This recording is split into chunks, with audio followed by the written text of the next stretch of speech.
അങ്ങനെതാ നമ്മൾ നമ്മുടെ ബാൽക്കണി ഗാർഡനിലേക്ക് തിരിച്ചെത്തിക്കാണ് കേട്ടോ. കുറേ പേര് എന്നോട് ചോദിച്ചിട്ടുണ്ടായിരുന്നു നമ്മുടെ ബാൽക്കണി ഗാർഡൻ എങ്ങനെയുണ്ട്, ചെടികളെല്ലാം ഉഷാറാണോ, നാട്ടിൽ പോകുമ്പോൾ ആരാ വെള്ളം ഒഴിക്കുക അങ്ങനെയൊക്കെ.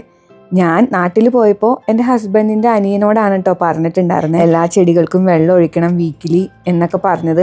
അതുപോലെ ചെയ്തിട്ടുണ്ട്. എല്ലാ ചെടികളും നല്ല ഉഷാറായിട്ട് തന്നെയാണ് ഇരിക്കുന്നത്. മണി പ്ലാന്റിന്റെ വേരൊക്കെ കണ്ടോ, നന്നായി വളർന്നിട്ടുണ്ട് കേട്ടോ. പിന്നെ ഞാനൊരു ചെറിയ എക്സ്പെരിമെന്റ് ചെയ്തിട്ടുണ്ട്, ഞങ്ങളെ കാണിച്ചു തരാം. മണി പ്ലാന്റിന്റെ ഒരു ടിപ്പിനകത്ത് ഒരു സിപ്പ് ലോക്ക് കവർ ഇങ്ങനെ ചെയ്ത് വെച്ചിട്ടുണ്ടായിരുന്നു. അടിപൊളിയായിട്ട് ഇപ്പോൾ വേരൊക്കെ വന്നിട്ടുണ്ട്. ഇത് നമുക്ക് കട്ട് ചെയ്തിട്ട് വേണമെങ്കിൽ വേറൊരു പോട്ടിലേക്ക് മാറ്റി നടാം, അല്ലെങ്കിൽ ഇങ്ങനെ തന്നെ നേരെ ഒരു പോട്ടിലേക്ക് വെച്ചിട്ട് മണ്ണിട്ട് കഴിയുമ്പോൾ ഇത് ഇവിടെ ഇങ്ങനെ സെറ്റ് ആയിട്ടുണ്ടാവും. ഇനിയിപ്പോൾ ഇത് നാളത്തേക്ക് മാറ്റി വെക്കണ്ട, ഇപ്പം തന്നെ നടാന്ന് വെച്ചാൽ പോട്ടി മിക്സ് ഒക്കെ എടുത്ത് ഞാൻ മണി പ്ലാന്റ് നട്ടു കേട്ടോ.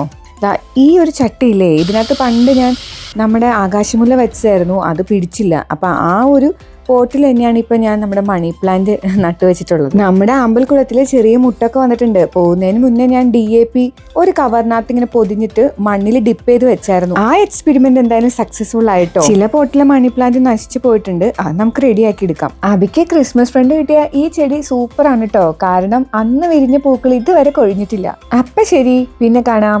ബായ്.